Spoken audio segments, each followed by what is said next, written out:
They say your life flashes before your eyes when you die. But mine didn't. All I saw was her face. Sarah, the girl I gave up everything for. My tuition, my inheritance, my dignity. I thought it was love. It was an execution. When my bank account finally hit zero, the illusion shattered. She didn't just leave me. She left me for Mark, the guy I called my best friend. Together, they used the confidential financial data I blindly trusted her with to bankrupt my family's business. They built an empire on my ruin, while I was left in this freezing charity hospital room, unable to afford the medication to save my life. Last night, they visited me. Not to say goodbye, but to mock me. Mark wore my father's vintage watch. Sarah didn't even look at me. She just adjusted her diamond ring, the one bought with my stolen blood money. As the poison Mark secretly laced into my full line began to stop my heart, I didn't cry. I didn't beg. I closed my eyes and prayed to whatever forces rule this universe. Give me one more chance. Let me go back. I will destroy them both.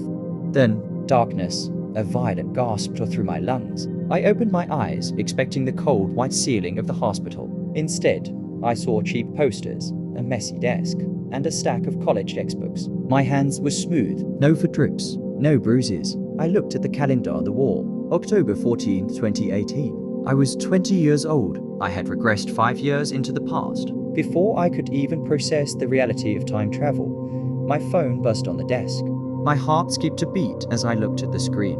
A text from Sarah. In my past life, this exact day was the beginning of my downfall. She claimed her mother was sick and needed $2,000. Being the blind simp I was, I used my entire semester's tuition money to pay for her luxury vacation with Mark behind my back. I stared at the message. The trap was laid, but this time, I knew where the spikes were. In my past life, I replied within seconds, apologizing for not having more to give. This time, I took a deep breath, smiled, and typed 5 words. No, figure it out yourself.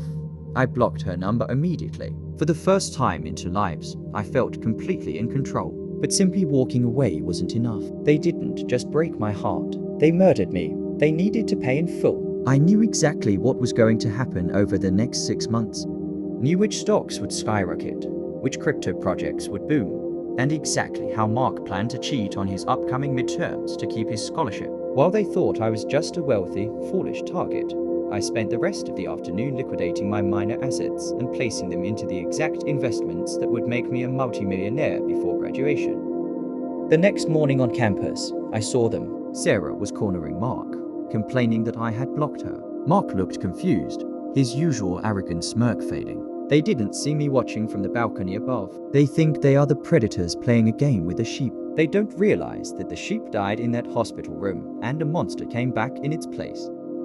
Phase 1 of my revenge begins tonight, and Mark's scholarship is the first thing to burn.